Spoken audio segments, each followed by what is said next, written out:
साथियों नमस्कार। मैं जयंत। आज फिर मैं वीडियो के माध्यम से बिहार के अपने तमाम जाबाज क्रांतिकारी नियोजित शिक्षक साथियों के बीच अपनी संवाद को लेकर के अपनी उपस्थिति को मैं दर्ज करा रहा हूं। तो सबसे पहले छठ महापर्व जो घर घर का पर्व है, जो सबसे पवित्र महापर्व है, इस पर्व की ढेर सारी शुभकामनाएं और बधाई आप सभी को। मां छठी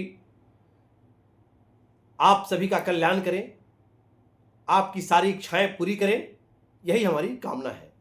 तो चलिए इस वीडियो को आप गंभीरता से सुनेंगे, गंभीरता से लेंगे और अधिक से अधिक शेयर करेंगे, सब्सक्राइब करेंगे, लोगों तक भेजेंगे, क्योंकि यही मुहिम तो हमें जीवन प्रदान किया, यही मुहिम तो हमें बचाया।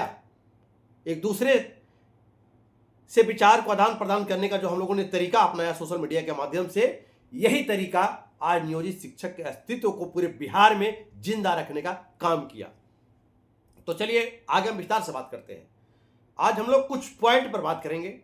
सबसे पहले मैं कहना चाहूँगा कि 2 दिनों से बिहार के कई जिलों से लगातार फोन आया मेरे पास कि भैया अब जो हमारे यहाँ जो कुछ भाई विशिष्ट बन गए हैं, वे कह रहे हैं कि हमारा वेतन, मूल वेतन में आपसे 100-150 रुपये ज़्यादा हो गया, 100-150 रुपये ज़्यादा हो गया। इस बात पे गौर कीजिएगा। कई जिले से आया। अब ये बात कहने वाले कौन शिक्षक हैं हमारे पास? नियोजित शिक्षक साथी। और वैसे शिक्षक हैं वो। एक बीती रात एक सहरसा से फोन आया हमको, एक शिक्षक। उन्होंने क्या कहा हमसे कि भैया से विशिष्ट वालों को तो 100-150 रुपये बढ़ गया, हम लोग से ज़्यादा वेतन हो गया। मैंने उनसे कहा कि आपका क्या पढ़ने वाला आपको मालूम है? तो ना उन शिक्षक को अपना ग्रेड पे मालूम है, ना उनका अपना पे स्केल मालूम है, उनका ईपीएफ कब से कट रहा है वो मालूम नहीं है, उनका मूल वेतन क्या है वो भी मालूम नहीं है, क्या उनको बढ़ने वाला है, क्या लाभ मिलने वाला है, कुछ भी नहीं मालूम है। तो ऐसे ही लोग गुमराह हो रहे हैं। यह काफी तकलीफ की बात है कि शिक्षक को अपना मूल वेतन और ग्रेड पे पे स्केल मालूम नहीं है। ऐसे ही लोग गुमराह होकर के और दलालों के चंगुल में फंसते चले गए। तो उस क्वेश्चन का जवाब मैं दे रहा हूं कि ठीक है, हम तो पहले वाले वीडियो में बताए थे कि हमारे जो विशिष्ट बन गए वे सरकार से कह रहे हैं कि भैया जो हमको वेतनवा पहले देते थे वही दीजिए ना, संरक्षण हो गया उनका। हमको भी कह दीजिए ना कि हम 20 साल से नौकरी कर रहे थे, यही उनका सेवानिरंतरता हो गया, यही उनकी मांग है। नहीं कुछ मांग थी नहीं उनकी। तो अभी जो उनका 100-150 रुपये बढ़ रहा है, पे लेवल पे लाया गया, जो लेवल है, इंडेक्स है, वहां पे लाके बैठाया गया उनको। आप जो हमारे नियोजित शिक्षक साथी अगर कोई पड़ोसी के घर को देख करके अधीर हो रहे हैं तो अधीर मत होइए। ये जो आपका शस्त्र है, ब्रह्मास्त्र जो है, काल प्रोन्नति ब्रह्मास्त्र है नियोजित शिक्षकों के लिए। वो ब्रह्मास्त्र का प्रयोग नियमावली में किया जा चुका है और नियमावली किसी को काटने की औकात नहीं है। कोर्ट का भी आदेश है। फिलहाल चुनाव है, चुनाव में पूरा तंत्र चुनाव में लगा हुआ है, सब लोग जान रहा है। हम लोग को कोई कमेटी का खेल नहीं खेलना है। हम लोग सरकार से कमेटी का खेल नहीं खेलना है। कमेटी का खेल हो गया, देख लिया आप। तो चुनाव का इंतजार कर रहे हैं हम लोग।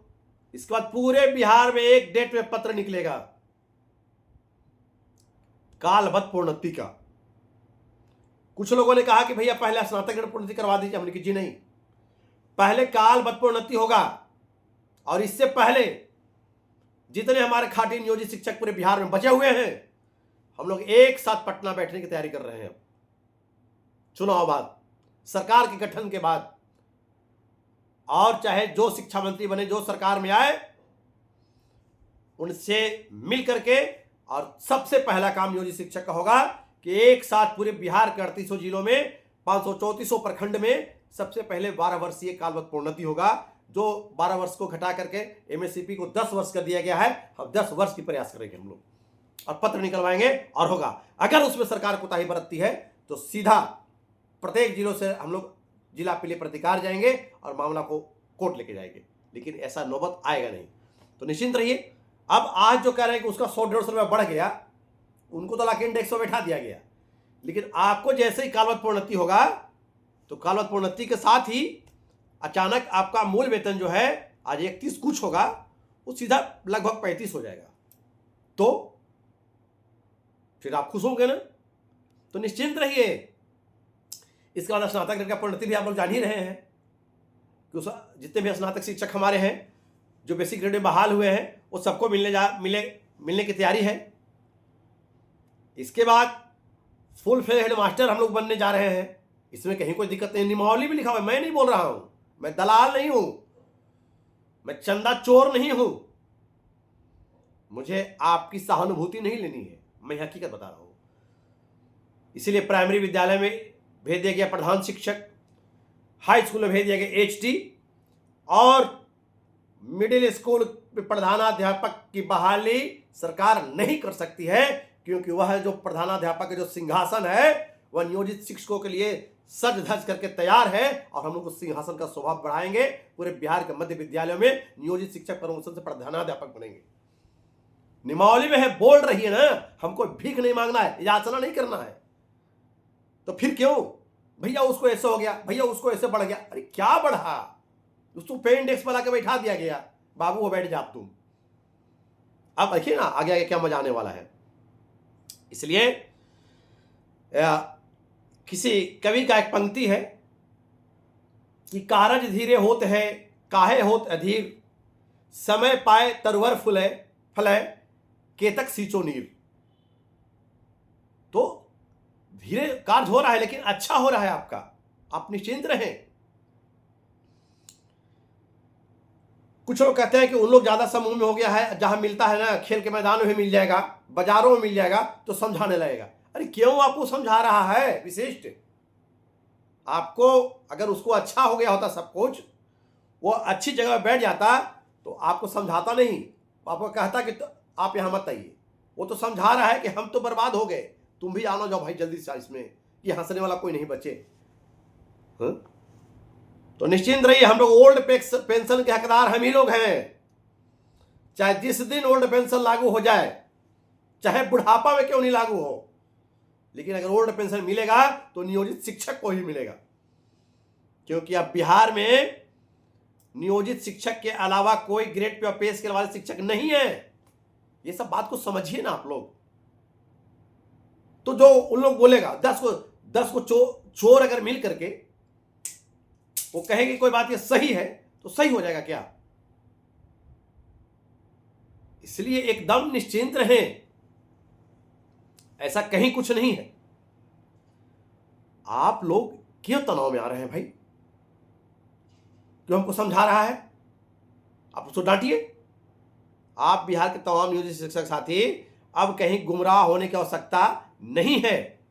कोई आपको गुमराह करता है, गुमराह नहीं हो, सब कुछ मिलने जा रहा है आपको। आप कालवत प्रोन्नति लेने के बाद आपका मूल वेतन बढ़ जाएगा। स्नातक ग्रेड में जाने के बाद आप स्नातक ग्रेड के शिक्षक हो जाएंगे। प्रोन्नति के बाद प्रधानाध्यापक में प्रोन्नति आपका हो जाएगा। जो ग्रेड पे और पे स्केल जो मिल रहा है आपको, या किसी को मिल रहा है, हमको तो हंसी आती है। राज्यकर्मी बनाया गया, कौन सा राज्यकर्मी बनाया गया महोदय? कमेटी बनाया गया, कहां गई कमेटी? या ऐसा ही कमेटी 2015 में बनाया गया था। तो अगर कमेटी बनाई गई थी, चुनाव का समय था, कहा गया है कि सरकार जो है कोई भी काम चुनाव में उसको पूरा करती है, क्योंकि चुनाव होता है, उनको वोट लेना होता है। चुनाव में सरकार अपने खजाना खोल दी, खुल करके, दिल खोल करके बांटा गया। लेकिन शिक्षक के लिए क्या किया गया? किसी ने सोचा? बल्कि शिक्षक को अपनी नौकरी से निकाल दिया गया, और लोग खेल खेल में नौकरी को छोड़ दिए, और आज कह रहे कि हम विशिष्ट शिक्षक राज्यकर्मी हो गए। कौन से राज्यकर्मी हो गए? कहां गई कमेटी? कमेटी तो बना, कमेटी का 2 रिजल्ट देना था, निगेटिव या पॉजिटिव। तो ना तो कमेटी पॉजिटिव सब दिया और ना निगेटिव। तो निगेटिव इसलिए नहीं दिया कमेटी कि चुनाव को समय है। यदि निगेटिव कमेटी जवाब देती अपना तो चुनाव पे असर पड़ता, और यदि पॉजिटिव देना होता तो सरकार को इससे फायदा हो जाती। तो पॉजिटिव तो देना ही नहीं था।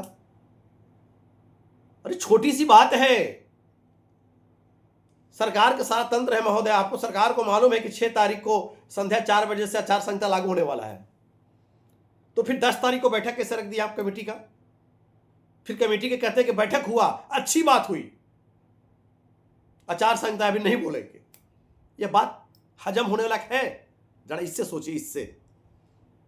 लेकिन खैर, इसके लिए जो ढोल बजा रहे बजाएं,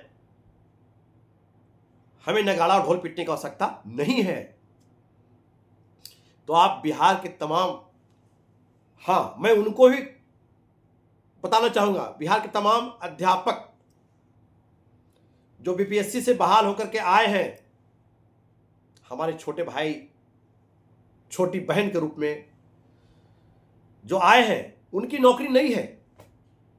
वह तो बेरोजगारी का दंश झेल रहे थे।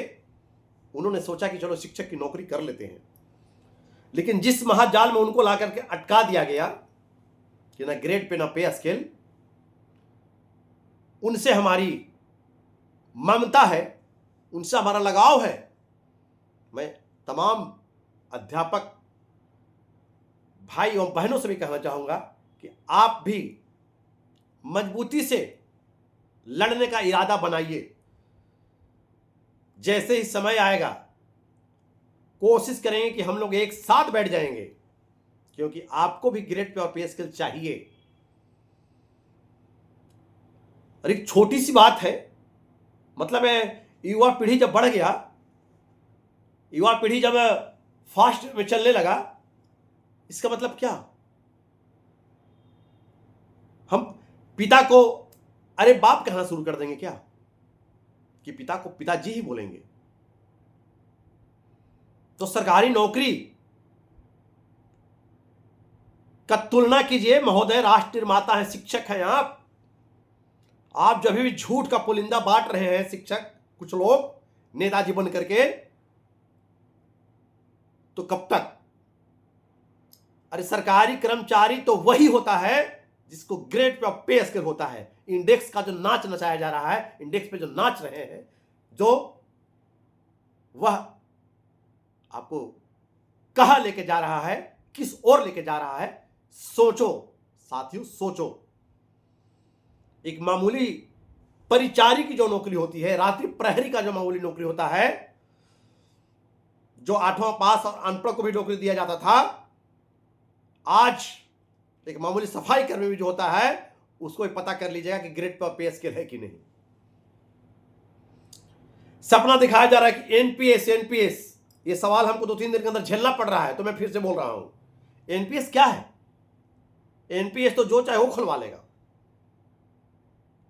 एनपीएस जो चाहेगा वही खुलवा लेगा। एनपीएस है क्या? एनपीएस सरकार आपसे पैसा लेती है, अपना पैसा देती है, जो दे रही है भी सबको, और उस पैसे को शेयर मार्केट में डालती है। और वह जो शेयर है, पता कर लीजिएगा आप,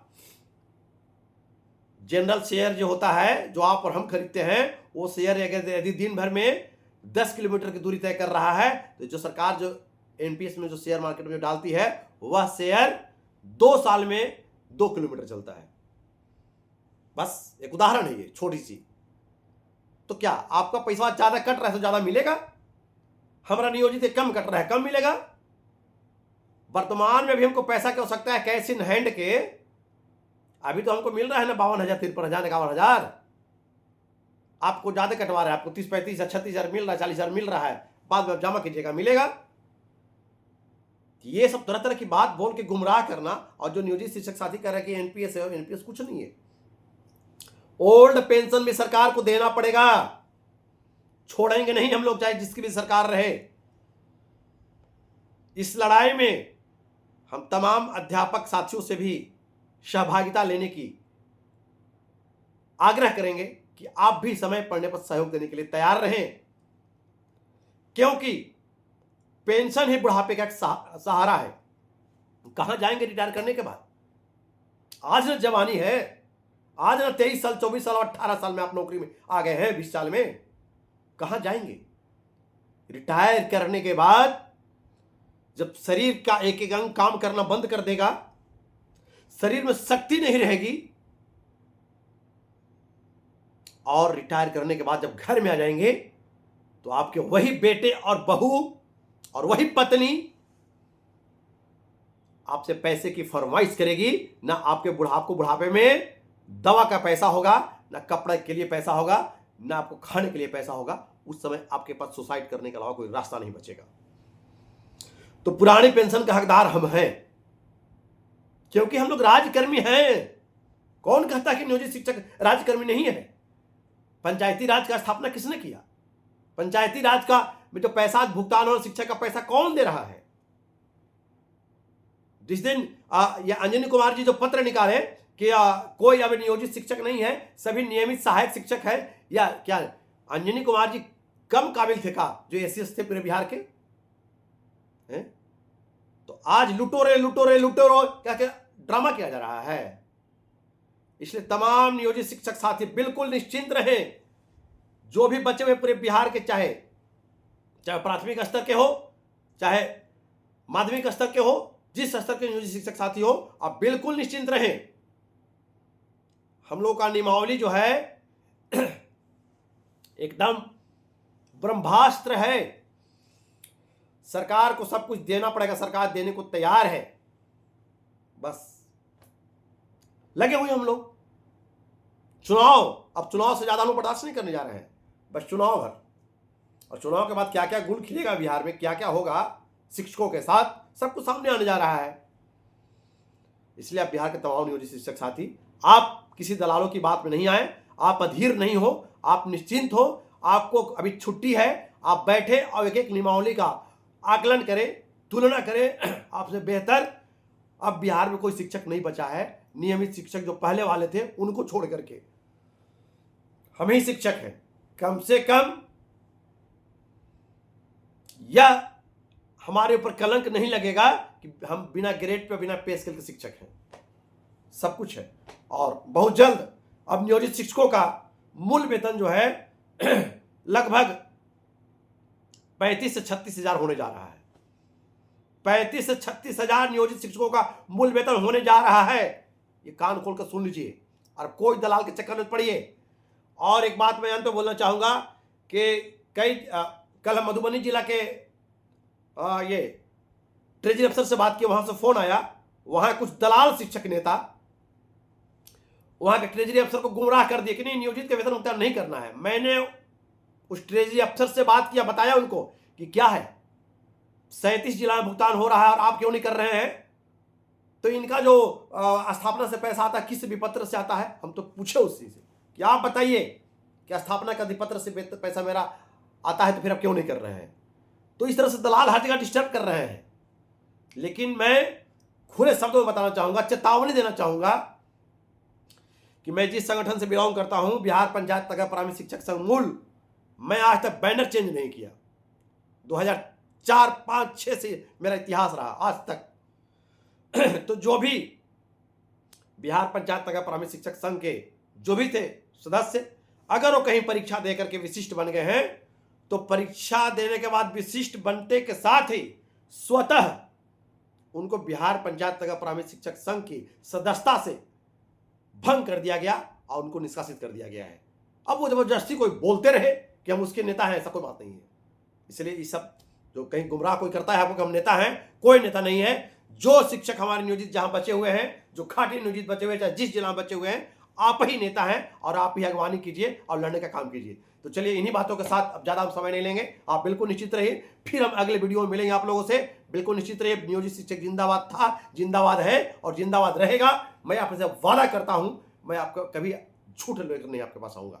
तो चलिए इस वीडियो को भी अधिक से अधिक शेयर करेंगे, सब्सक्राइब करेंगे, लाइक करेंगे। और सब अंतिम में फिर से पूरे बिहार के तमाम शिक्षक साथियों को छठ पर्व की हार्दिक शुभकामना, बधाई, धन्यवाद। जय हिंद, जय शिक्षक, जय बिहार।